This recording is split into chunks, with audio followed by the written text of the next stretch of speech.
저는 올해 25살 대학생입니다. 사연이 조금 복잡한데 재수 시절 만났던 여자친구의 어머니와 지금 관계를 이어가고 있습니다. 처음에는 그저 어른으로서 다정하게 대해주시는 분이라 생각했는데 사람의 정이라는 게 참 묘하더군요. 한 번 발을 잘못 디딘 후 후회하면서도 그 관계를 끊는다는 게 생각보다 쉽지 않았거든요. 더군다나 속궁합도 잘 맞고 몸정이라고 해야 할까요? 너 없인 이제 못 살아. 그녀는 자꾸 제게 매달리고 저 역시 그녀를 완전히 놓아버릴 용기가 나지 않았어요. 솔직히 말하면 저도 그녀를 좋아합니다. 단순한 호의 이상의 애정이 있으니까요. 하지만 한 구석에서는 끝을 내야 한다는 목소리가 들리지만 또 다른 한편에서는 그녀를 향한 애틋한 마음이 더 크게 울립니다. 어쩌면 정말 사람의 정이라는 것이 이렇게 무섭고도 강한 것인지 이제야 실감하는 중입니다.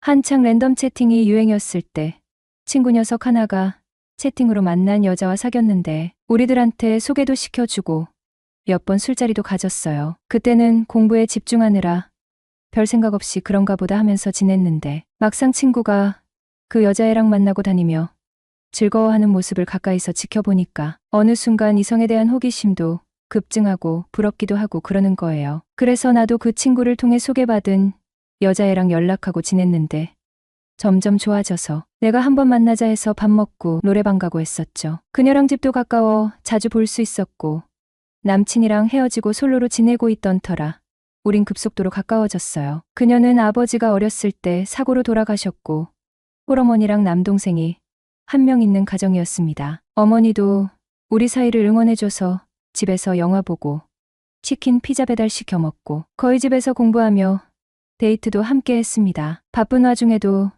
여친 엄마는 신경을 많이 써주셨어요. 그러다 저는 군에 입대하게 되었고 여친은 다른 지역 대학에 합격하면서 자연스럽게 헤어지게 되었습니다.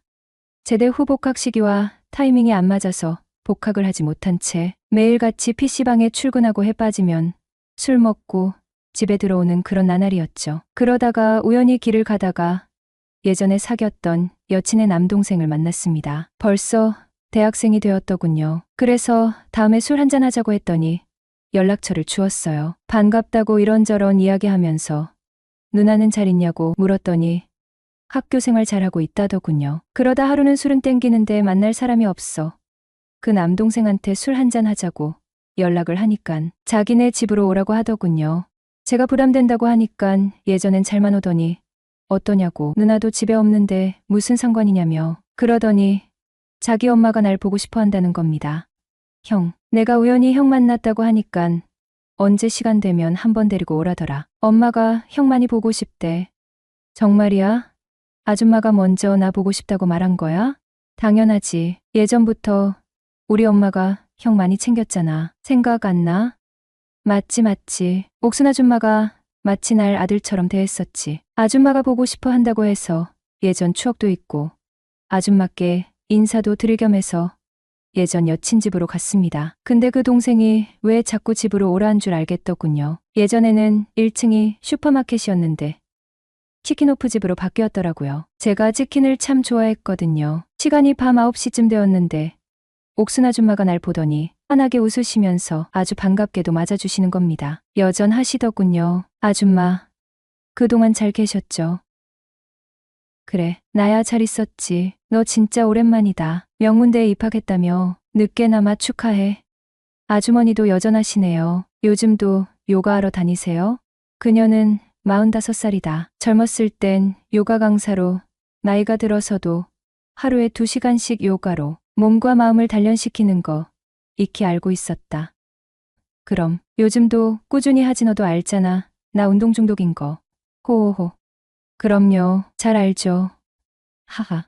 그녀가 저에게 느닷없이 물으셨습니다. 너 여자친구 있니? 순간 당황했지만 미영이랑 헤어지고 나서는 군 생활하느라 썸 타는 여자도 없다고 솔직히 털어놨죠. 그러면서 외로워 죽겠다며 엄살을 좀 부렸습니다. 아줌마는 웃으시며 너처럼 키 크고 남자다운 애가 대학생활 시작하면 여자들이 줄을 설 거야 라고 덕담을 해주셨죠. 저도 갑자기 호기심이 생겨서 물었습니다. 아줌마는 만나시는 분 없어요? 그녀는 잠시 망설이다가 조용히 말했어요. 남편과 사별한 뒤로 깊이 누군가를 만나본 적은 없으시다고요. 주로 비슷한 처지의 분들을 소개받으셨지만 또래 남자들은 너무 아저씨 같아서 싫었다고 덧붙이셨죠. 그러면서 한숨을 쉬며 이제 다 늙은 아줌마를 누가 쳐다봐 주겠어. 여자로서 좋은 시절은 다 간 것 같아. 고 말씀하셨습니다. 그 말에 그녀의 기분이 다운된 게 느껴졌어요. 분위기를 바꿔야겠다는 생각에 너스레를 떨면서 말했습니다. 아줌마가 얼마나 매력적인데요. 근데 눈이 너무 높아서 문제라니깐요. 내가 눈이 높다고? 아닌데. 뭐가 아니에요. 또래 남자들은 싫다면서요. 아니 싫다는 게 아니라 내가 만난 남자 대부분이 틀딱 같았다고. 그럼 연하남을 한번 만나보세요. 그게 요즘 대세잖아요. 아줌마는 그 말에 살짝 웃으시더니 어디 그런 눈먼 연하남이라도 있으면 좋겠다. 수줍게 웃으셨죠. 그러면서도 진지한 표정으로 물으셨습니다. 내가 아직도 여자로서 매력이 있다고 생각해? 그 순간 저는 그녀의 눈을 똑바로 바라보며 진심을 담아 대답했어요. 아줌마는 충분히 매력적이세요. 지금이라도 애인도 사귀고 즐겁게 살아보셔야죠. 제 진심 어린 칭찬에 아줌마는 기분이 한층 좋아 보였고 얼굴도 살짝 상기된 듯 붉어졌습니다. 우리 정태 군 생활하고 나더니 어른이 다 돼서 돌아왔네. 이제 아줌마랑 데이트해도 되겠다. 예. 데이트는 무슨 애들도 아니고 하려면 연애를 해야죠.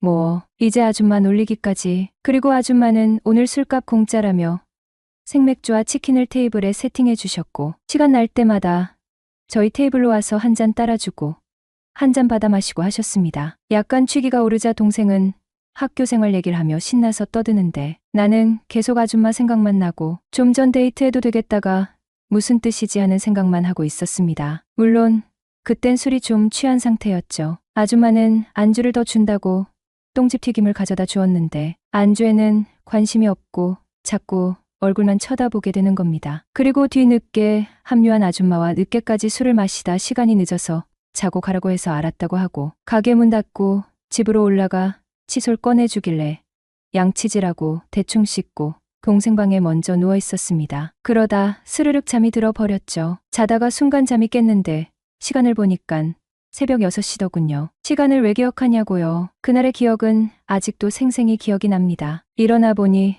동생 놈은 옆에 떡실신했더군요. 소변을 봐야 할 것 같아서 나가보니 아줌마가 거실 바닥에서 흰색 요가복을 입고 운동을 하고 계셨습니다. 그 모습에 한참 넋을 놓고 쳐다보게 되었지요. 아줌마, 이 시간에 무슨 운동이에요? 요즘 코로나 때문에 새벽 운동을 집에서 하고 있다더군요. 새벽에 일어나 러닝머신 30분 정도 하고 요가를 하는데 남들보다 2시간만 잠자는 시간을 줄이고 새벽 시간을 활용하는 게 꾸준한 몸 관리를 할 수 있는 비결이라며 갑자기 너도 와서 아줌마랑 같이 요가할래. 그러대요.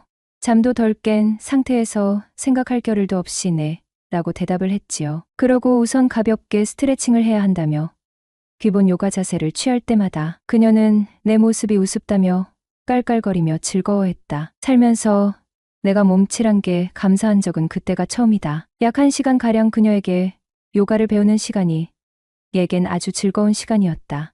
저 때문에 운동도 제대로 못하시고 어제 공짜 술도 얻어먹었는데 시간 나면 저녁이라도 대접하고 싶은데 괜찮으시겠어요? 뭐야, 지금 나한테 데이트 신청이라도 하는 거야? 그녀는 내 눈에서 어떤 욕망을 읽어냈을지도 모른다. 하지만 그 욕정이 번들대는 눈은 내 의지로 감출 수 없는 법이다. 근데 의외의 대답이 흘러나왔다. 요즘 맛있는 초밥집 아는데 거기서 술 한잔 하자 그럼. 호호호호. 그녀의 집 앞에서 만나 초밥집으로 걸어가던 중 아줌마가 불쑥 제 팔에 팔짱을 끼셨습니다. 순간 놀랐지만 그렇게 불편하진 않았어요. 사실 장난스럽게 손등을 툭 치거나 가벼운 스킨십은 몇 번 있었지만 이렇게 팔짱까지 낀 건 처음이었거든요. 그것도 깊숙이 말이죠. 저는 살짝 쳐다보며 오늘 데이트 적극적이시네요. 장난스럽게 말을 던졌고 아줌마는 웃으면서 가끔은 그래도 되지 않겠어? 라고 받아치셨죠. 그 짧은 대화가 어찌나 자연스럽던지 어느새 우리는 그렇게 다정한 모습으로 길을 걷고 있었습니다. 초밥집은 한산했어요. 내부는 칸막이로 나뉘어 테이블이 밖에서 보이지 않는 아늑한 공간이었죠. 들어서자마자 아줌마는 남자랑 단둘이 이렇게 술 마시는 건 정말 오랜만이네 라고 하셨습니다. 저는 살짝 웃으며 아줌마, 오늘 취하시면 제가 어떻게 할지 몰라요. 농담을 던졌죠. 그러자 아줌마는 정말 못하는 농담이 없구나 하며 웃으셨고 그 모습이 어찌나 생기 있어 보이던지 그날의 분위기는 점점 편안해졌습니다. 술이 몇 잔 들어가자 서로의 속마음을 꺼내놓게 되었죠. 저는 한창 나이에 공부한다고 제대로 된 연애도 하지 못한 채 흘려보낸 시간이 아쉽다고 털어놓았어요. 아줌마도 남편과 사별한 뒤 느꼈던 외로움과 애들을 먼저 챙기느라 여자로서의 삶을 다 잃어버린 것 같아 속상했다는 이야기를 꺼내셨고요. 서로의 아픔을 듣다 보니 괜스레 더 가까워진 기분이 들었죠. 혼자 참 힘드셨겠어요? 이제 아줌마도 아줌마 인생을 사세요. 즐기면서 말이죠. 나도 그러고 싶지. 근데 뭘 어떻게 해야 내 인생을 사는 건지도 모르겠어. 오늘처럼 하면 되죠. 저랑 술 마시며 데이트도 하고 행복이란 게 별거 있나요? 좋아하는 거 하면서 웃고 사는 게 다죠. 내가 오늘 정태한테 많이 배우네. 시간이 흐르고 술 기운이 오르자 분위기는 점점 더 무르익어갔습니다. 저도 간만에 여자랑 술 마시니 기분이 업되네요. 그래. 나도 간만에 남자랑 술 마시니 기분 좋다. 그녀는 이제 자연스럽게 농담을 받아주었어요. 이후 천천히 아줌마를 바라보니 나이가 들었다는 사실이 믿기지 않을 만큼 고우셨습니다. 술 때문이었을까요? 아니면 그날의 묘한 분위기 때문이었을까요? 자꾸만 아줌마를 다시 보게 되더군요. 무언가에 이끌린 듯 저는 자리에서 일어나 그녀 옆자리로 조심스레 자리를 옮겼습니다. 아줌마는 눈이 커지며 살짝 놀란 표정을 지으셨지만 옆에서 마시고 싶어서요. 는 제 말에 잠시 멈칫하다가 고개를 끄덕이셨어요. 그 순간 분위기가 어찌나 묘하던지요. 우리는 아무 말 없이 서로를 바라봤습니다. 두근거리는 심장 소리가 온몸에 울리는 것 같았죠. 이후 우리 관계는 급속도로 가까워졌습니다. 정태, 너 아니었으면 평생 이런 느낌을 모르고 살다가 죽을 뻔했어. 그녀가 교태 섞인 목소리로 말을 건넸다. 그 말에 나는 순간 웃음이 터졌지만 묘하게 기분이 좋아지기도 했다. 저도 그래요. 이래서 사람들이 궁합궁합하는 거였나 봐요. 내가 장난스럽게 대답하자 그녀도 웃음을 터뜨렸다. 그녀와 나는 서로를 바라보며 마치 음모라도 꾸미는 듯한 미소를 짓고 있었다. 사실 나도 그녀도 이런 죽이 척척 맞을 줄은 몰랐던 것이다. 그래서 어른들이 젊었을 때 많이 만나보라고 하는 건가 싶어요. 내가 그렇게 말하자 그녀는 고개를 끄덕이며 살짝 웃었다. 맞아. 나도 그 말 이제 좀 알 것 같네. 나도 사실 사별 후에 남자를 적게 만나본 건 아니었거든. 그녀의 고백은 조금 뜻밖이었다. 나는 장난스럽게 눈썹을 살짝 치켜올리며 옥순 씨 의외인데요? 하며 놀라는 척했다. 그녀는 손을 살짝 내저으며 말을 이었다. 뭐랄까, 별로 끌리는 사람이 없었다고 해야 하나? 만나도 이 사람이다 싶은 느낌이 없었어. 그러다 보니 점점 그냥 남자는 잊고 살았지. 왜 저처럼 땡기는 사람이 없었어요? 그녀는 날 쳐다보며 의미심장한 미소를 지었다. 그래서 내가 더 특별한 거야. 그 말을 들은 순간 이상하게 가슴 한구석이 따뜻해지면서도 어깨가 으쓱했다. 내가 좀 특별하긴 한가 보지? 그 이후로 그녀는 나를 부르는 호칭까지 바꿨다. 서방님. 처음엔 조금 당황스러웠다. 아니, 갑자기 서방님은 또 뭐예요? 내가 놀란 눈으로 묻자 그녀는 껄껄 웃으며 말했다. 뭐긴 뭐야. 이제 넌 내 서방님이지. 그러니까 잘해야 해. 그녀의 장난스러운 태도에 나도 어이없어하며 웃음을 터뜨렸다. 서방님이라니. 그래도 뭐 나쁘진 않네요. 사실 나쁘지 않은 정도가 아니라 꽤나 기분 좋은 호칭이었다. 우리 관계는 그렇게 점점 더 가까워졌다. 그녀는 내가 특별하다고 했지만 사실 나도 그녀를 특별하게 느끼고 있었다. 대학 생활은 늘 정신없이 바빴습니다. 수업과 과제에 치이고 동아리 활동과 친구들과의 모임까지 챙기다 보니 하루가 어떻게 가는지도 모를 정도였죠. 그러다 보니 자연스레 옥순 아줌마와 만나는 횟수도 줄어들었습니다. 한때는 매일같이 얼굴을 보던 사이였는데 어느 순간 보름에 한 번쯤 얼굴을 보는 게 고작이 되어버렸습니다. 그동안 저에게도 썸을 타는 여자가 생겼고 대학이라는 새로운 환경 속에서 저는 점점 더 바쁘게 지내게 되었죠. 그러던 어느 날 일이 터지고 말았습니다. 오랜만에 아줌마와 만나기로 한 날이었어요. 반가운 마음에 찾아간 아줌마의 얼굴에는 환한 미소가 가득했지만 뭔가 어딘가 모르게 평소와 달랐습니다. 그러던 중 아줌마의 휴대폰에 알림이 뜨는 걸 우연히 보게 되었죠. 순간 기분이 묘했습니다. 아줌마, 요즘 만나는 사람 있어요? 제 질문에 아줌마는 잠시 머뭇거리더니 솔직히 털어놓았습니다.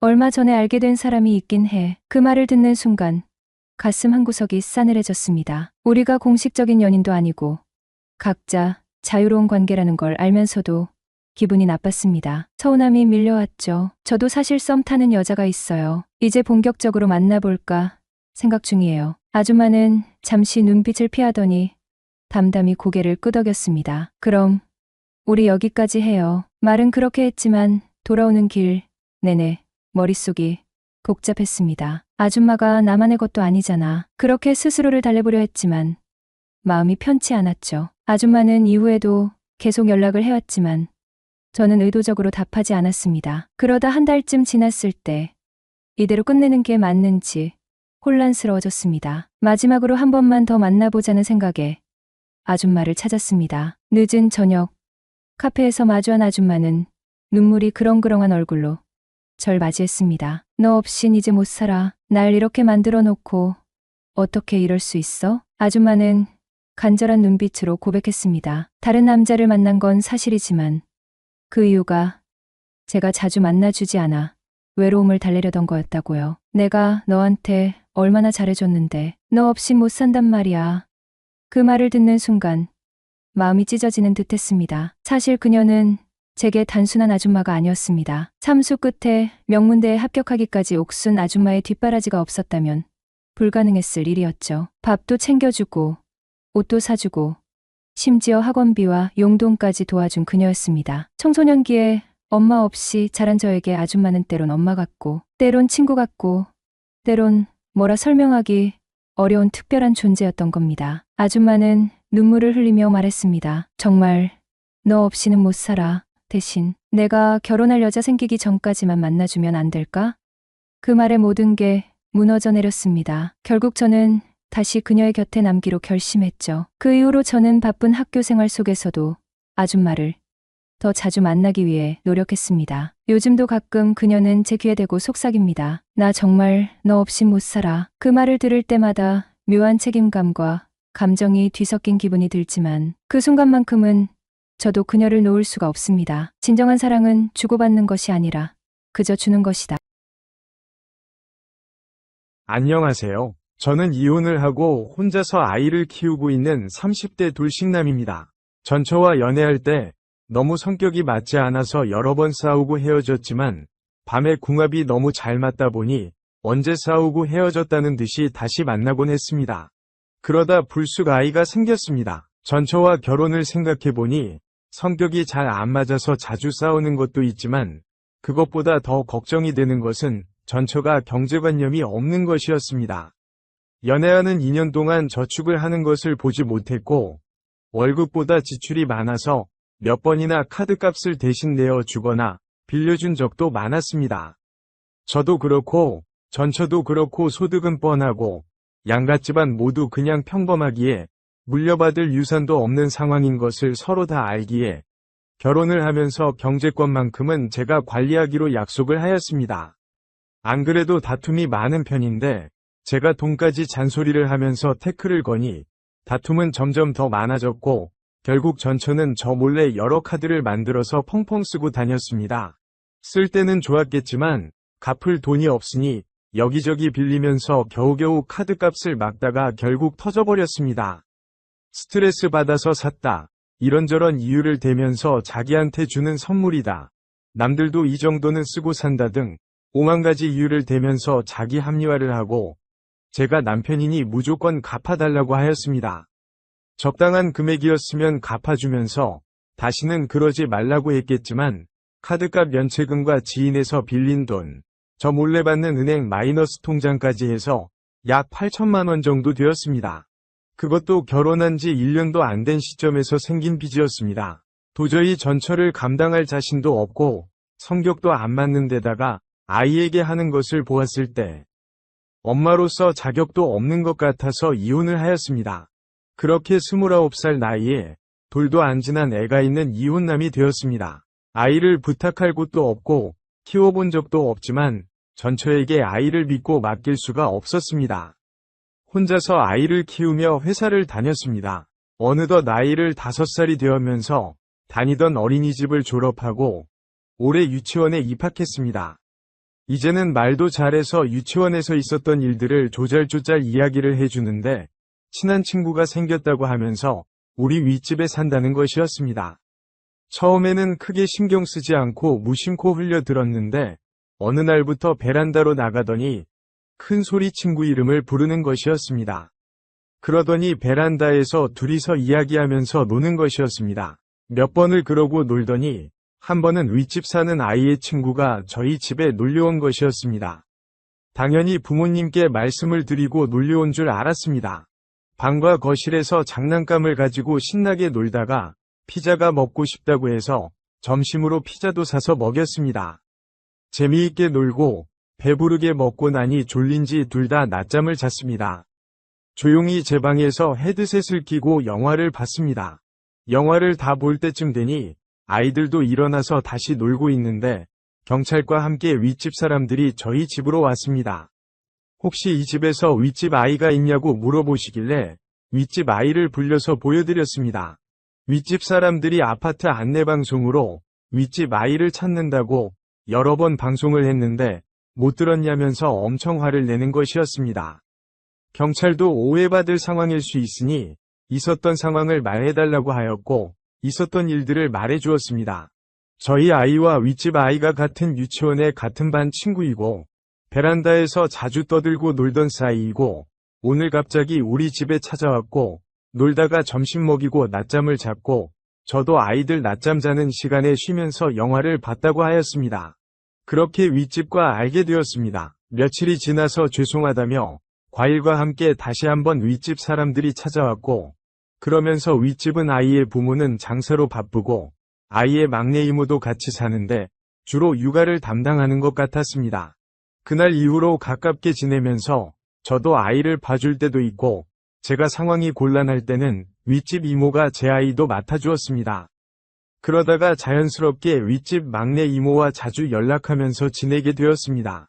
그날도 애들은 저희 집에서 놀다가 점심을 먹을 때쯤 되었습니다. 전을 만들었다면서 같이 점심을 먹자며 막내 이모가 찾아왔습니다. 애들부터 챙겨서 먹이고 나니 조금 놀다가 낮잠을 잤습니다. 그제야 막내 이모와 둘이 앉아서 전을 먹고 있으니 비도 오고 날씨도 우울한 것이 막걸리 먹기 딱 좋은 날이었습니다. 그렇게 같이 막걸리 마시다 보니 자연스럽게 전처 이야기가 나왔습니다. 제가 겪었던 답답한 상황을 너무 잘 이해해 주시길래 혹시나 했는데 막내 이모도 20대 중반인데도 한번 다녀온 돌싱이었습니다. 서로 공감하고 위로해 주다 보니 눈이 맞았고 분위기는 순식간에 뜨거워졌습니다. 아이들이 낮잠에서 깨기 전에 후딱 해야 된다는 생각을 저도 그녀도 했던 것 같습니다. 그녀도 돌싱이긴 했지만 20대 중반이고 아이도 안 낳아서 그런지 여대생 같은 처녀였습니다. 그런 그녀에 비해서 저는 이제 조금 배도 나온 30대 아저씨 같았지만 그녀는 이런 저와 뜨거운 시간을 보면서 정신을 못 차리는 것 같았습니다. 부들부들 떨면서 거의 울다시피 하는데 덩달아 저도 더 힘이 났습니다. 그렇게 서로를 알고 난 이후로는 종종 만나서 서로에 대해서 더 깊이 알게 되었습니다. 제가 쉬는 날이면 아이들 둘 다 유치원에 보내놓고 그녀와 둘이서 좋은 시간을 보내거나 아이들 다 데리고 같이 놀이동산에 다녀오는 등 어느 평범한 가족 같은 시간을 보냈습니다. 그날도 쉬는 날이라서 그녀에게 연락을 하였더니 잔뜩 어두운 얼굴도 내려왔습니다. 아무래도 제 아이를 임신한 것 같다면서 테스트기를 보여주었습니다. 그러면서 같이 병원에 가줄 수 있냐고 묻는 것이었습니다. 역시나 아이를 임신한 것이 맞았고 저는 오히려 기뻤습니다. 그녀와 성격도 잘 맞고 근검절약하는 모습도 너무 좋았습니다. 그래서 아내 해달라고 했을 때 걱정도 됐지만 한편으로는 임신이 되기를 바라기도 했습니다. 그녀는 어떡하냐면서 울었고 내가 다 책임질 테니 걱정하지 말라고 하였습니다. 서로 마음이 전혀 없던 것도 아니었기에 큰 문제가 되지 않았습니다. 그렇게 얼마 전에 저희는 결혼을 하였습니다. 급하게 한 결혼이라 저희 둘 다 약간 정신이 없긴 했지만 어찌됐든 한 가족이 되었습니다. 둘 다 한 번이 실패와 상처가 있어서 가까워지게 되었고 각자의 상처들을 너무 잘 알고 있기에 서로에게 더 잘해줄 수 있는 사이가 되었습니다. 저희 부부에게 다시는 실패와 상처가 없도록 많은 응원 부탁드리겠습니다. 오늘의 사연은 여기까지입니다. 구독과 좋아요, 알림 설정 부탁드립니다. 긴 글을 읽어주셔서 감사합니다. 안녕하세요. 남편이랑 어린 딸 하나, 아들 하나 키우면서 살고 있는 평범한 애 엄마예요. 살면서 이런저런 일 자잘하게 겪게 되잖아요.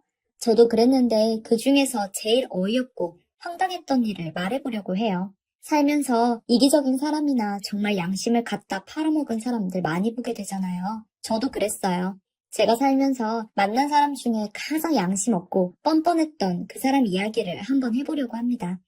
일단 우선 말씀을 드리자면 그 사람은 제 남편, 어머니 바로 저의 시어머니세요. 호칭이 시어머니일 뿐이라 시어머니, 어머님 하는 거지 사실 그렇게 표현하기도 민망해요. 지금은 모시질 않고 있으니까요. 시어머니가 아니라 아예 같은 인간 취급도 안 하고 있어요. 남편도 저도 어머니라면 정말 이골이 날 상태입니다. 이제 살면서 더 이상 얼굴 볼 일도 없을 것 같네요. 나중에 돌아가셔도 장례식도 가지 않을걸요? 갈 생각도 없고 제가 간다고 해도 남편이 뜯어 말릴 테니까요. 아이들한테도 친할머니는 돌아가셨다고 말해둔 상태입니다. 남편과 연애만 2년 했어요. 연애하는 동안 정말 행복했고 싸운 적도 물론 있지만 그래도 서로 두터운 신뢰가 있었죠. 남편은 담배도 안 하고 술도 그렇게 즐기지 않았으며 마음씨도 정말 선하고 고운 남자였어요. 저도 뭐 보살급은 아니지만 살면서 부끄러운 일 한 적 없고 최대한 베풀면서 살아왔다고 생각합니다. 그렇게 연애 2년째에 남편이 저에게 청혼을 했고 저는 받아들였어요. 결혼 준비를 시작하고 남편 집에 인사를 가게 되었죠. 가기 전에 빈손으로 갈 수는 없으니까 선물을 사려고 백화점에 갔어요. 백화점에 가서 아버님 선물로 셔츠를 고르고 어머님 선물을 고르려고 남편에게 어머님은 뭐 좋아하셔? 라고 물었습니다. 그러자 남편은 갑자기 당황하면서 엄마 선물은 나중에 사자 그랬어요. 저는 무슨 소리야? 우리 내일 가야 하는데 오늘 다 사야지 했고 남편은 한참을 망설이다 한숨을 내쉬며 잠시 자리를 옮겨서 얘기를 하자고 하더군요. 카페로 자리를 옮겨서 커피 시키고 남편이 이야기를 시작했어요. 본인의 가족 이야기였죠. 남편은 본인이 현재 아버지와 여동생 이렇게 셋이서만 살고 있다고 했어요. 2살 터울의 여동생이 있는 건 알고 있었습니다. 그런데 어머니가 없으시단 거 몰랐죠. 사정을 물으니 이야기를 해줬어요. 우리 부모님 이혼하셨어 하더군요. 저는 살짝 놀랐지만 요즘 세상에 이혼이 뭐 흠도 아니잖아요. 그래? 그랬구나 하고 아무렇지 않게 행동했는데 남편은 뒷이야기를 해주더군요. 엄마가 사치가 굉장히 심했어. 벌기는 아빠 혼자 다 버시고 생활비도 아빠가 주시는데 그 생활비 다 본인 치장하는 데 다 쓰시고 정말 최소한의 돈만 집안 살림에 쓰셨어. 나랑 내 동생은 늘 저녁으로 컵라면만 먹었는데 남편은 잠시 울컥하는지 말을 못 잇더라고요. 그런데 본인이 갖고 싶은 명품 가방은 동네 아줌마들한테 빚내서라도 사시더라고. 그때 나랑 동생이 초등학생이었는데 아빠가 지방에서 일하셔서 주말에만 오셨어. 엄마는 아빠가 오시는 날이면 늘 명품 가방과 구두들을 몰래 감추고 우리한테 가장 좋은 옷만 입혀놓으셨지. 그러다 어느 날 일이 터져버린 거야. 아빠가 어쩌다 일이 비게 되셔서 토요일 날 안 오시고 금요일 날 일찍 오셨어. 그런데 그날 아빠가 우리 집 들어오는 시간에 엄마한테 돈 빌려준 동네 아줌마 한 분이 찾아와서 엄마를 닥달하고 있었거든. 나랑 동생은 무서워서 집 밖에 나와 있었어. 그리고 집에 오시는 아빠와 마주쳤지. 남편의 이야기가 안쓰러웠지만 한편의 드라마처럼 흥미롭기도 했어요. 잠자코 계속 들었죠. 아빠는 우리를 보고 놀라셨고 나도 내 동생이 울면서 아빠가 없을 때 엄마가 어떻게 사는지 다 말했어. 아빠는 머리 끝까지 화가 나서 곧바로 엄마한테 소리 지르면서 따지셨고 엄마는 별 수 없이 다 자백했지. 그 당시 남편은 10살 여동생은 8살이었다고 해요. 정말 어린 나이에 그렇게 고생한 이야기를 듣고 있자니 눈물이 나더군요. 남편은 어깨 한번 으쓱 하고는 아무렇지 않다는 듯이 이야기를 마무리했어요. 뭐 그렇게 해서 아빠는 돈 받으러 온 아줌마한테 돈은 자기가 주겠다고 했어. 그리고 돈 준 다음날 바로 이혼 소장을 보냈지. 엄마는 이혼은 못한다고 난리치다가 그럼 애들은 내가 낳았으니 내가 키운다고 버티는 걸 법원에서 아빠의 경제력이 더 높다고 인정해서 아빠와 살 수 있었어. 정말 다행이지. 근데 소름 돋는 건 뭔지 알아? 자기가 애들 키우겠다고 난리치더니 양육권 판결 나오니까 뒤도 안 돌아보고 나가더라. 그냥 지기 싫었던 거야. 남편은 말을 마무리하면서 그 이후로 지금까지 20년이 넘는 동안 한 번도 엄마를 다시 본 적이 없다고 했어요. 고등학교 때 그리고 군대 가기 전에 딱 2번 엄마를 찾아보려고 한 적은 있었다고 합니다. 외가 쪽 연락이 닿는 친척들에게 연락했는데 그 친척들도 소식을 모른다고 했대요. 아주 가끔씩 연락이 온다고 하더군요. 그 온다는 연락도 어디 있는지는 말 안 해주고 그냥 나 살아는 있다 하는 생존 신고격인 연락이라고 해서 남편은 그냥 자기 인생에서 엄마는 포기하기로 했대요. 제가 그럼 친척들한테 말씀은 드려나 봐. 아들이 결혼한다는 소식 들으면 뭐라 반응이 올 수도 있잖아. 했는데 남편은 쓸데없는 짓이라고 손살을 치더군요. 그래도 혹시라도 나중에 마음 불편할 수도 있으니까 얘기는 넣어놓으라고 했더니 알겠다고 했어요. 그러나 연락은 한 통도 오지 않았고 결혼식 날까지도 저는 시어머니의 털끝 하나 마주칠 수 없었습니다. 예식날 혼주석에는 아버님 누나 되시는 남편의 고모님께서 앉으셨고요. 고모님께서는 아버님 이혼 후 고모님 자식들을 키우시면서 남편과 남편 동생, 이제는 아가씨죠. 두 남매를 키우는데 많은 도움을 주셨다고 해요. 가정이 있으셨으니 엄마처럼 늘 붙어 계실 수는 없으셨지만 그래도 정말 성심성의껏 남편과 아가씨를 보살펴주고 아버님의 생활도 살펴주셨다네요. 남편은 그래서 고모가 엄마 같다고 했고 고모를 시어머니처럼 여기면서 평생 어른으로 모시고 살자고 했습니다. 워낙 좋으신 분이셔서 저도 당연히 동의했고요. 저는 낳는 것보다 키운 공이 더 크다고 생각하는 사람이라 고모님이 남편 어머니이고 제 시어머니나 다름없는 분이라고 생각하기로 했죠. 그렇게 결혼을 하고 남편과 알콩달콩 나름 재밌게 또 가끔은 싸워가면서 살다가 저희에게 첫 아이가 찾아오게 되었어요. 지금 5살 된 제 딸이죠.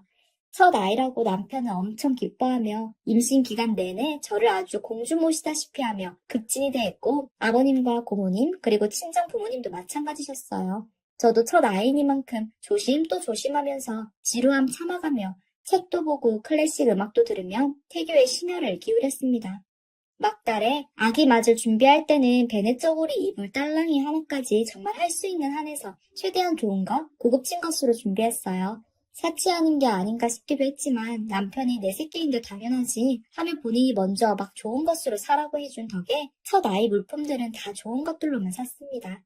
그렇게 저희의 첫째 아이는 건강하게 태어났고 착하고 순하게 저희 부부에게 기쁨만 주었어요.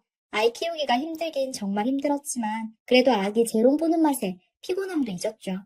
딸이 그저 예뻤으니까요. 딸이 2돌을 넘기고 얼마 안 있어 남편과 저는 둘째를 계획했어요. 첫 아이가 너무 예뻐서 얼른 둘째를 보고 싶었거든요. 계획하고 난 후로 둘째는 바로 찾아와 주었고 이번에는 아들이라는 결과를 받았어요.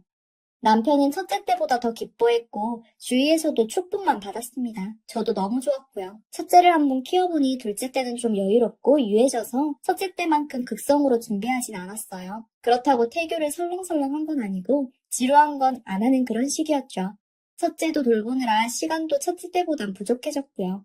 물건들도 마찬가지였어요. 둘째 물건들을 준비하다 보니까 아까운 게 참 많더라고요. 첫 아이라 아무것도 모르고 무조건 비싸고 이름 있는 데서 사야지 하고 샀는데 막상 태어나고 별로 안 쓴 것도 있고요. 둘째 물건은 첫째가 쓰던 걸 쓰던지 성별을 맞춰야 하는 건 저렴한 곳에서 구입하며 준비했어요.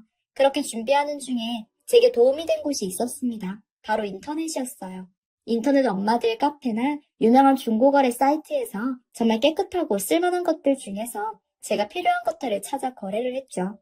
비록 중고였지만 정말 꼼꼼히 따져가며 깨끗하고 질 좋은 것들로만 구입했고 거래는 직접 거래를 했어요. 제가 나가거나 배 뭉치는 날은 남편이 나가고 그런 식으로요.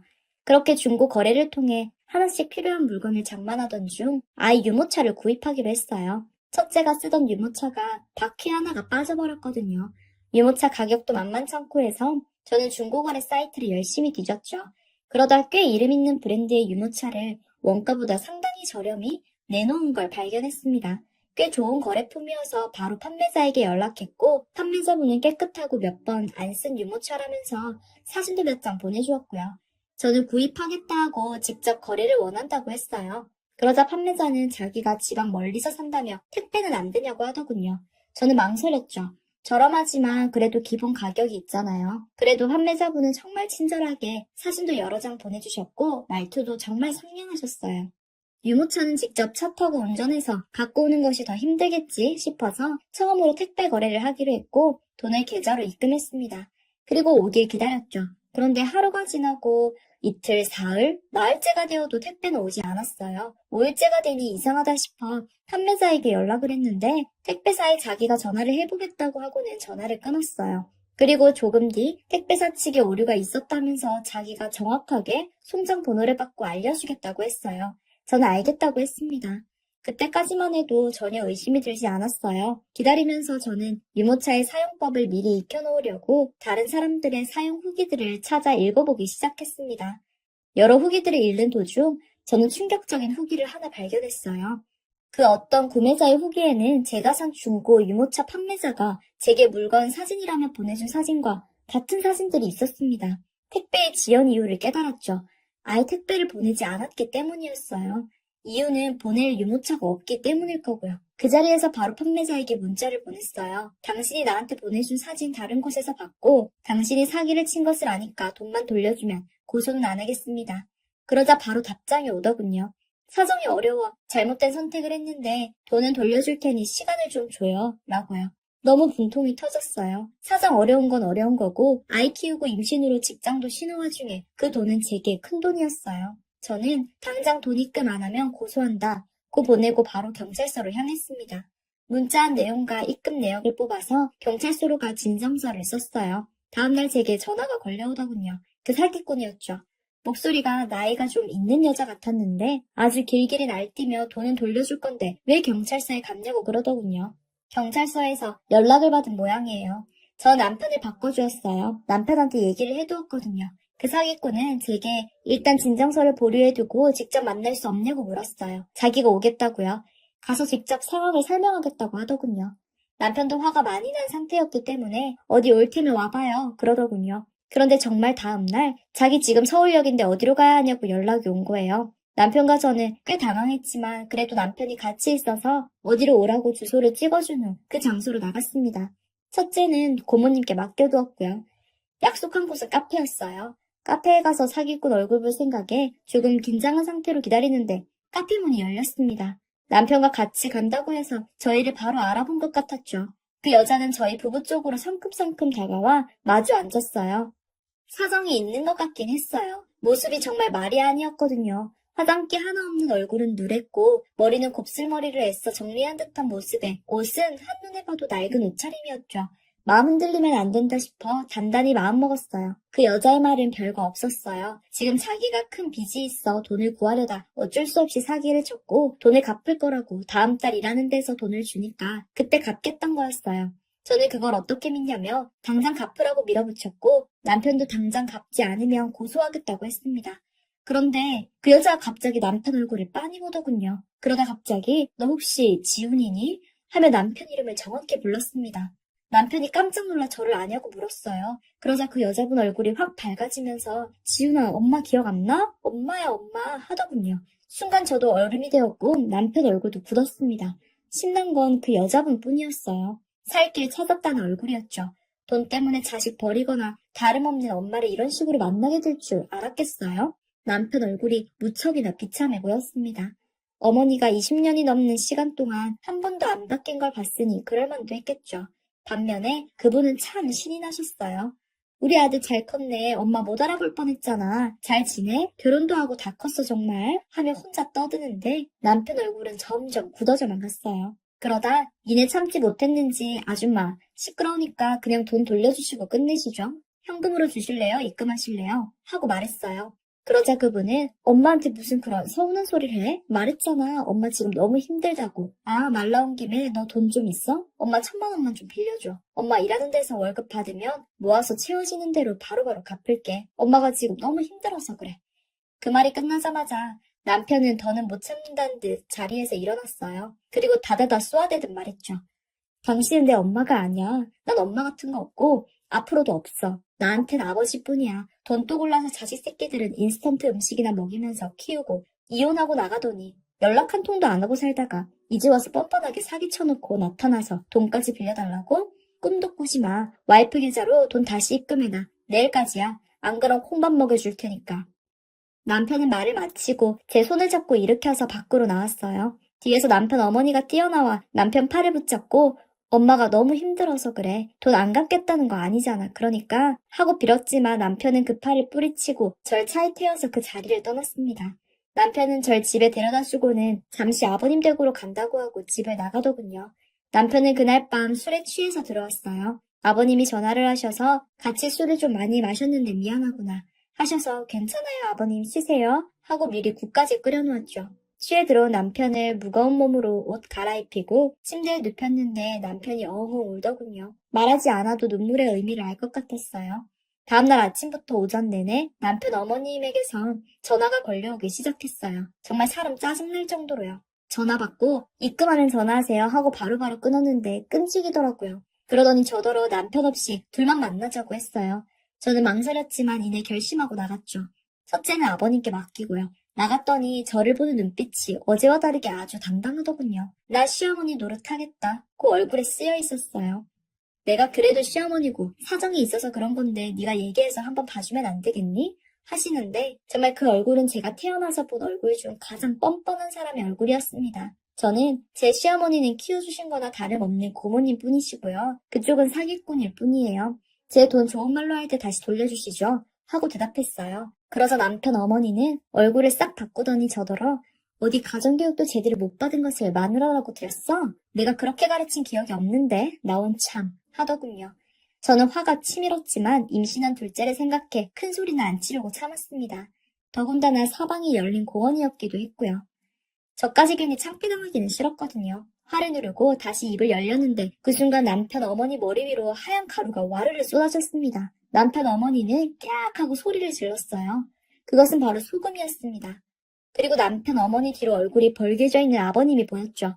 깜짝 놀라 아버님 여기 어떻게 오셨어요? 하고 소리쳤고 아버님은 아무래도 너 혼자 이 여자 만나러 가는 게 확실해서 부랴부랴 네 고모한테 애 맡기고 너 뒤따라왔다. 네 고모가 마침 딱 아랫집 아줌마랑 있었거든. 남편 어머님은 전 남편을 알아봤는지 갑자기 꿀먹은 벙어리가 되었어요. 자기도 아버님께 큰 소리칠 입장 못 된다는 걸 알았던 모양이죠. 아버님은 어머니 얼굴에 대고 삿대질을 하시며 소리를 지르셨어요. 지 새끼들 키운 적도 없으면서 어디 가면 남의 집 귀한 며느리 가정교육 운운하면서 흉을 봐? 네가 어디 애들 엄마라고 큰 소리 칠 자격이나 있어? 남의 집 귀한 며느리 돈 등쳐먹었으면 닥치고 돈이나 돌려놓을 것이지 어디서 추태야 추태가. 단단히 화가 나신 것 같았어요. 저는 말리지도 못하고 어쩔 줄 모른 채 서 있었어요.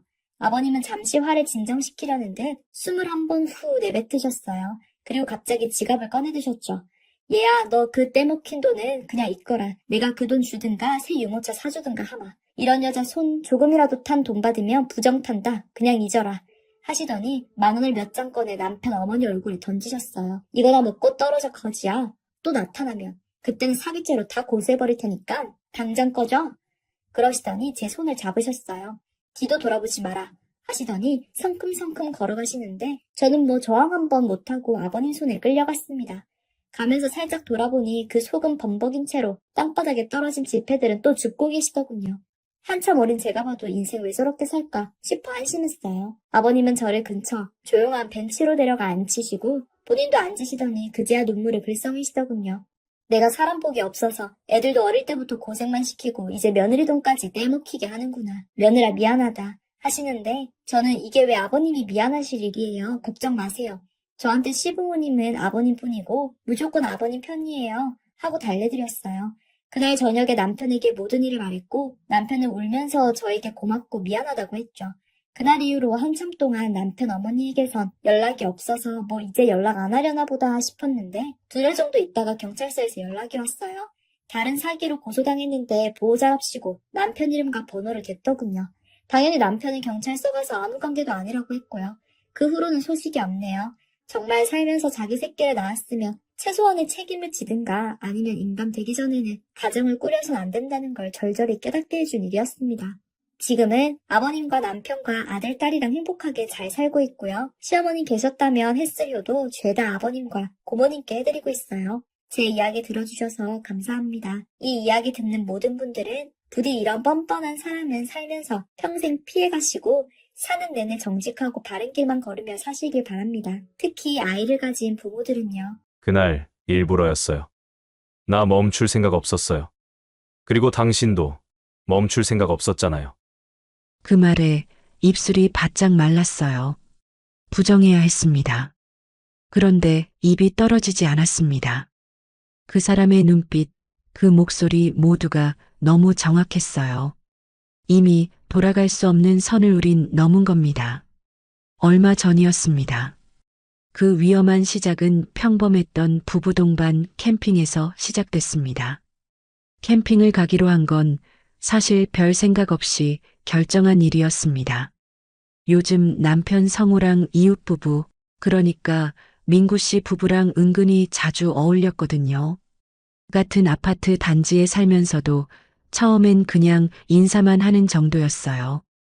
그런데 어느 순간부터 선영 씨가 유난히 살갑게 굴더니 어느새 밥도 같이 먹고 술자리를 갖는 사이가 돼버렸습니다.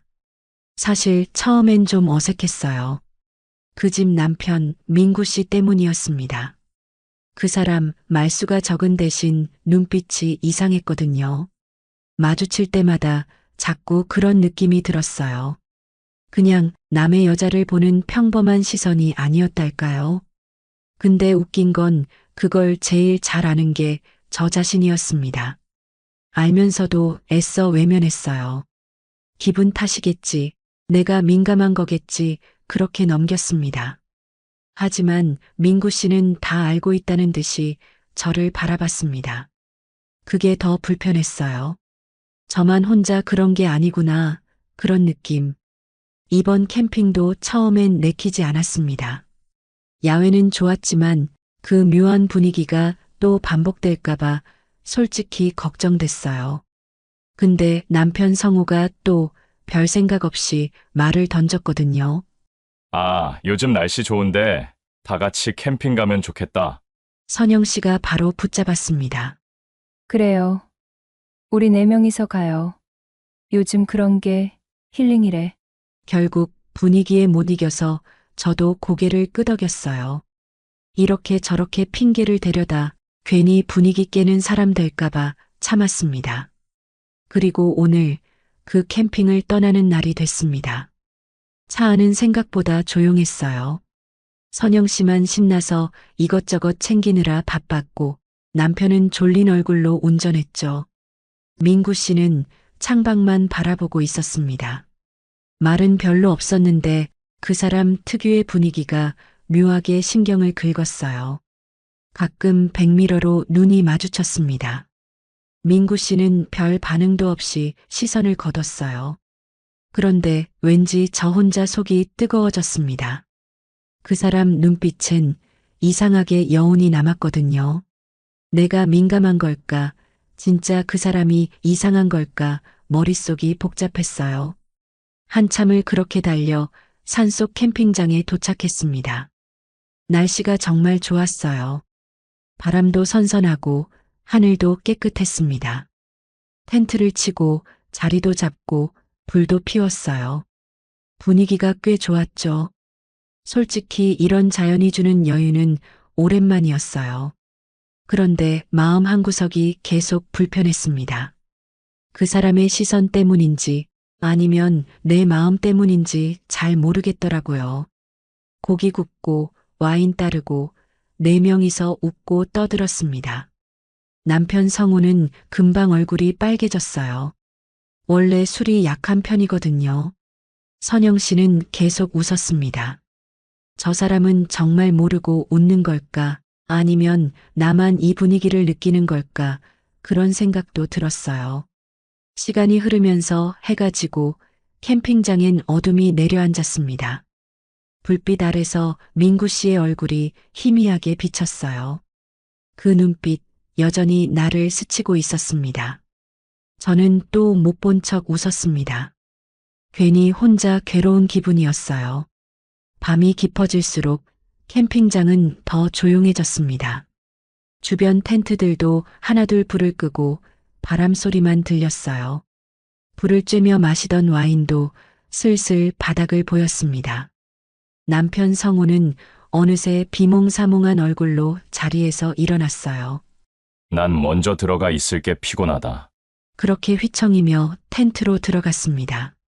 선영 씨도 따라 일어섰어요. 나도 좀 누워야겠다. 요즘 허리가 영. 민구 씨가 그 말을 받았습니다.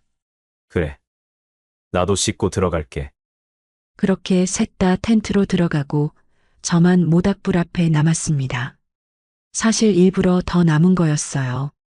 괜히 뒤척이는 텐트 안에서 불편하게 누워있기 싫었습니다. 그리고 솔직히 그 묘한 분위기에서 바로 들어가는 게 더 어색했어요. 캠핑장 바람이 차가웠습니다. 하지만 그게 나쁘진 않았어요. 불빛 사이로 깜빡이는 별들이 보였습니다. 혼자 있으니 머리가 더 복잡해졌어요. 민구 씨의 시선, 그 묘한 분위기, 내 흔들리는 마음, 그 모든 게 어지러웠습니다. 이러면 안 되지. 혼잣말처럼 되뇌었어요. 그냥 평범한 이웃일 뿐이잖아. 그 사람도 나도 다 아는 사람들이고 다 알고 지내는 얼굴인데. 그렇게 마음을 다잡았는데 몸이 쉽게 말을 듣지 않았습니다. 불빛을 끄고 자리에서 일어났어요. 이제 슬슬 들어가야 했습니다. 남편이 기다리고 있을 테니까요. 그런데 어둠 속 텐트들이 다 비슷해 보였습니다. 손전등도 고장 나 있었고 핸드폰은 아까 배터리가 다 됐어요. 조심조심 발을 옮기며 텐트를 찾았습니다. 그때까지만 해도 별일 없을 거라 생각했어요. 어둠 속에서 조심스럽게 걸었습니다. 바닥에 돌멩이나 뿌리라도 밟을까 발끝에 잔뜩 신경이 쓰였어요. 텐트들이 나란히 쳐져 있어서 정확히 구분하기가 어려웠습니다. 낮에 볼 땐 분명히 우리 텐트가 제일 오른쪽이었는데 밤이 되니 다 똑같아 보였어요. 손전등도 없고 핸드폰 불빛도 못 쓰는 상황에서 저는 그냥 감으로 걸었습니다. 평소 같으면 웃을 일인데 그땐 이상하게 긴장이 됐어요. 조심스럽게 텐트 지퍼를 열었습니다. 안쪽에서 누군가의 숨소리가 들렸어요. 성우야. 그렇게 생각하며 조용히 들어갔습니다. 그런데 바로 그 순간 뒤에서 팔이 휘감겼습니다. 놀랐지만 소리를 내지 않았어요. 어두워서 얼굴이 잘 안 보였지만 따뜻한 온기와 익숙한 숨결이 느껴졌습니다. 그 사람이 낮게 속삭였어요. 이제 들어왔어? 그 목소리를 듣는 순간 심장이 내려앉는 느낌이었습니다. 민구 씨였습니다. 그 목소리 절대 착각할 수 없었어요. 순간 멈칫했어요. 돌아서야 했는데 몸이 움직이지 않았습니다. 민구 씨의 팔이 제 허리를 단단히 감쌌습니다. 그 사람 분명히 알고 있었어요. 이게 실수도 착각도 아니라는 걸 저도 그 사람도 뻔히 알고 있었습니다. 그런데도 이상하게 저항이 나오지 않았어요. 내 몸도 마음도 이미 선을 넘어버린 듯 했습니다. 깊은 어둠 속에서 숨소리만 또렷하게 들렸습니다. 그렇게 우리는 그 텐트 안에서 돌아설 수 없는 경계에 걸쳐 있었습니다. 그 순간 제 머릿속은 복잡하게 얽혀 있었습니다. 돌아서야 한다는 생각과 이상하게 떨리는 심장이 뒤섞였어요. 민구 씨의 숨결이 목덜미 근처로 닿았습니다. 가벼운 숨소리인데도 온몸이 움찔했습니다. 민구 씨, 제 목소리가 너무 낮게, 너무 약하게 흘러나왔어요. 이건 아니라고 말해야 했습니다. 근데 목이 마르고 머릿속이 하얘졌어요. 민구 씨의 팔이 제 허리를 감싸 안았습니다. 그 힘이 따뜻해서 더 위험했어요. 입술이 겹쳤습니다. 그 순간 이미 늦었다는 걸 알았습니다. 깊은 어둠 속 우리 사이의 경계가 무너졌어요. 민구 씨의 손이 제 등을 더 깊숙이 끌어당겼습니다. 그 짧은 순간에도 머릿속을 스친 생각이 있었습니다. 남편이 바로 옆 텐트에 있다는 것. 이곳이 야외 캠핑장이라는 것. 우리가 이러면 안 된다는 것. 그런데도 이상하게 숨이 막히지 않았어요. 오히려 숨이 더 깊어졌습니다. 그 사람의 입술이, 손끝이 조심스럽고도 노골적으로 제 몸을 더듬었습니다. 저는 믿을 수 없게도 그 손길을 거부하지 않았어요. 오히려 오래 참았던 갈증처럼 그 손끝에 몸을 열었습니다. 참아왔던 게 한꺼번에 무너진 기분이었어요. 한 번 스친 입술이 2번, 3번 더 겹쳐졌습니다. 숨소리가 뒤섞였고 어둠이 더 짙어졌습니다. 그 텐트 안에서 우리는 선을 넘었습니다. 짧고 숨가쁘고 위험했던 순간이 지나갔습니다. 그제야 정신이 조금 돌아왔어요. 이러면 안 돼. 머릿속이 소리치듯 울렸습니다. 저는 허둥지둥 텐트 밖으로 나왔습니다. 어둠 속을 조심조심 다시 걸어 저희 텐트로 돌아갔어요. 조용히 아무도 몰랐다는 듯이 나는 결국 내 자리로 돌아갔습니다. 그렇게 돌이킬 수 없는 밤이 지나갔습니다. 그날 아침 텐트 밖으로 나왔을 때 공기가 유난히 차갑게 느껴졌습니다. 햇살은 따뜻했지만 제 속은 하나도 녹지 않았어요. 남편은 언제 깼는지 의자에 앉아 커피를 마시고 있었습니다. 선영 씨는 모닥불 옆에서 뭔가를 부지런히 준비하고 있었어요. 그리고 민구 씨가 조용히 저를 바라보고 있었습니다. 아무 말도 없었어요. 하지만 그 눈빛이 모든 걸 말해줬습니다. 나는 못 본 척했습니다. 몸이 굳어버린 사람처럼 그냥 그 자리에 서 있었어요. 남편이 환하게 웃었습니다. 늦잠 푹 잤네. 피곤했지? 그 말에 웃는 얼굴을 겨우 지었습니다. 입술 끝이 떨렸지만 들키지 않으려고 애썼어요. 민구 씨는 시선을 거두지 않았습니다. 그 사람 눈에 어젯밤의 흔적이 그대로 남아 있었어요. 우리는 아무 말도 하지 않았어요. 그런데 그 침묵이 더 위험했습니다. 그날 캠핑이 끝나고 집으로 돌아왔습니다. 남편은 피곤하다며 샤워를 하고 골아떨어졌어요. 저는 소파에 앉아 멍하니 창밖을 바라봤습니다. 머릿속이 복잡했어요. 모든 걸 없던 일로 돌리고 싶었습니다. 하지만 이미 선을 넘은 이상 아무렇지 않을 수 없었어요. 며칠 동안 민구 씨와 마주치지 않았습니다. 그 사람이 일부러 피하는 건지 우연인지 알 수 없었어요. 그런데 그럴수록 더 신경이 쓰였습니다. 이상하게 마음이 허전했고 혼자 있는 시간이 견디기 힘들었어요. 어느 날 아파트 현관에서 마주쳤습니다. 민구 씨가 조용히 저를 지나쳤어요. 그런데 스치는 순간 그의 손끝이 내 손등을 살짝 스쳤습니다. 숨이 턱 막혔어요. 짧은 접촉, 아무도 모를 만큼 순간적이었어요. 그런데도 심장이 터질 듯 뛰었어요. 그때부터였습니다. 민구 씨의 시선이 다시 따라오기 시작한 건 피하려고 했습니다. 그런데 피하면 피할수록 더 깊이 끌렸어요. 이미 돌이킬 수 없다는 걸 알고 있었습니다. 며칠을 그렇게 버텼습니다. 평범한 척 아무 일 없는 사람처럼 하루하루를 보내려 했어요. 남편은 여전히 평범했습니다. 회사를 다니고 집에 와서 소파에 늘어져 있고 그런 일상. 그런데 저는 평범하지 않았어요. 머릿속에 자꾸 어젯밤의 숨소리와 손끝이 맴돌았습니다. 민구 씨의 시선도 피할 수 없었습니다. 엘리베이터에서, 주차장에서, 마트 앞에서도 그 눈빛을 마주쳤어요. 처음엔 괜히 피했어요. 그런데 어느 순간 저도 모르게 그쪽을 찾는 저를 발견했습니다. 어쩌면 그 사람도 그걸 알고 있었겠죠.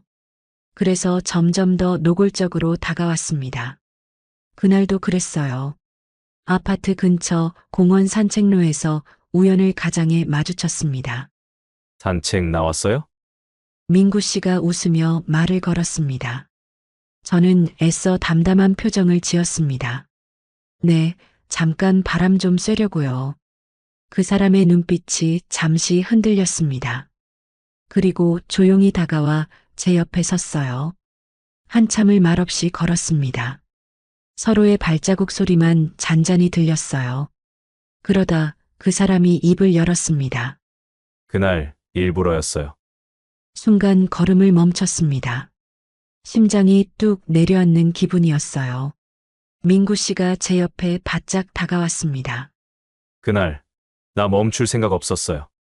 목소리가 낮고 단호했습니다. 숨이 막혔어요. 그리고 당신도 멈출 생각 없었잖아요. 그 말에 입술이 바짝 말랐습니다. 부정해야 했습니다. 그런데 입이 떨어지지 않았어요. 그 사람의 눈빛, 그 목소리, 모두가 너무 정확했어요. 이미 알고 있었습니다. 저도 멈출 마음이 없었다는 걸. 그날 이후 우리는 더 깊은 비밀을 공유하게 됐습니다. 이웃이라는 틀에 가둬둘 수 없는 감정이 이미 터져버린 뒤였어요. 처음엔 우연을 가장했습니다. 아파트 주차장에서 스치듯 마주치고 엘리베이터 문틈으로 눈을 마주쳤어요. 그 짧은 순간조차 숨이 멎는 것 같았습니다. 민구 씨의 눈빛엔 더 이상 숨김이 없었어요. 그리고 그날이 찾아왔습니다. 비 오는 평일 오후였습니다. 장바구니를 들고 아파트를 나서는 제 앞에 민구 씨의 검은 SUV가 조용히 멈춰 섰어요. 창문이 열리고 그 사람의 낮고 단단한 목소리가 흘러나왔습니다. 타요. 순간 머릿속이 하얘졌습니다.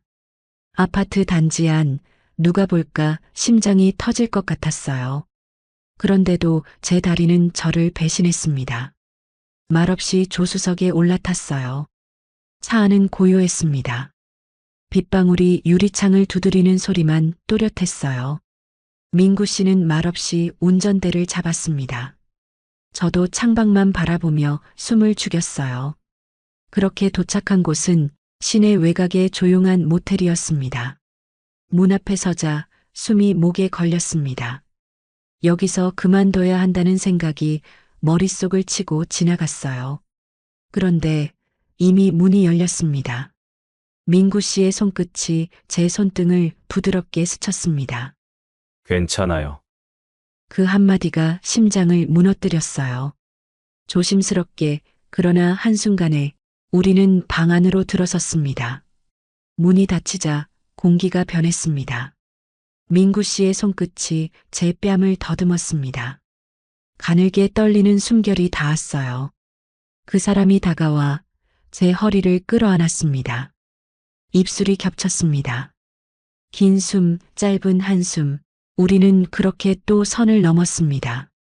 그날 이후 숨을 곳은 늘 있었습니다. 모텔, 차 안, 이웃집에 비는 시간. 틈만 나면 우리는 서로를 탐했습니다. 위험할수록 더 놓을 수 없었습니다.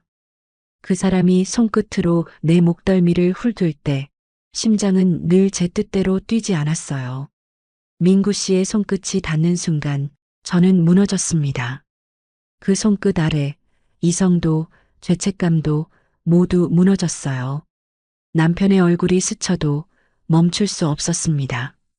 그렇게 우리는 금기의 깊은 숲속으로 더 깊이, 더 조용히 빠져들었습니다.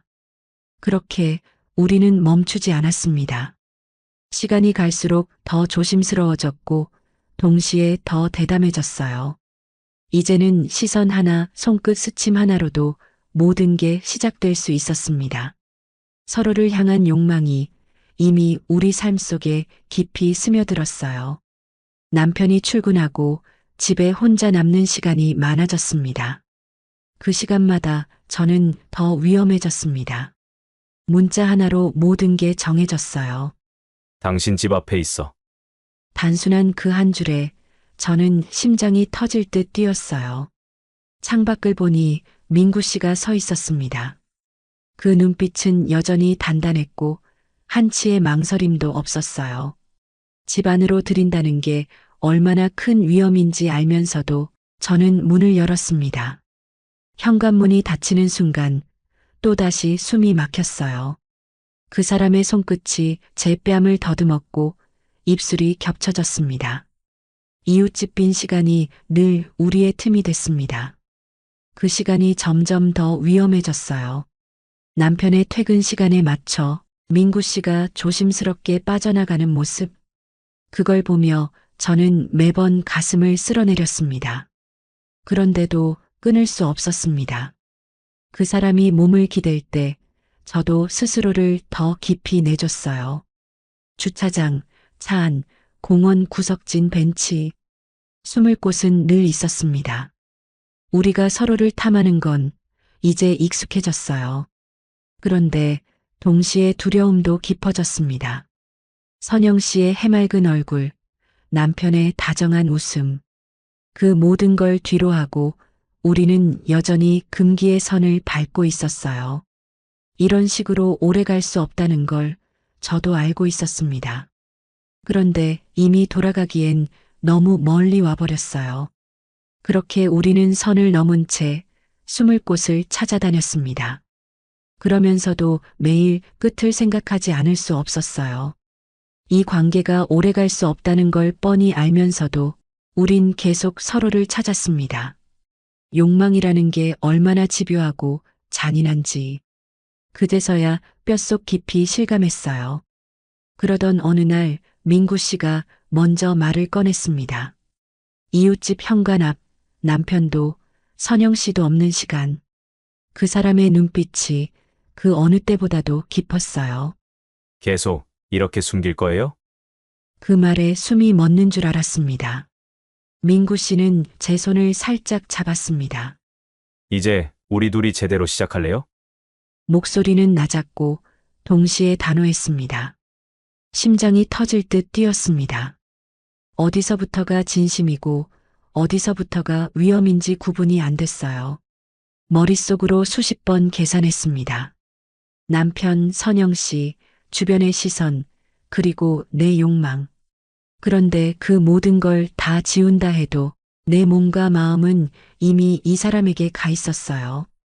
그날 밤 저는 혼자 거실에 앉아 깊은 생각에 잠겼습니다. 텅 빈 집안, 벽식의 초침 소리만 또렷했어요. 민구 씨의 손끝, 입술, 숨소리. 그 모든 게 아직도 선명했습니다. 선택의 기로에 서 있다는 걸 알았습니다.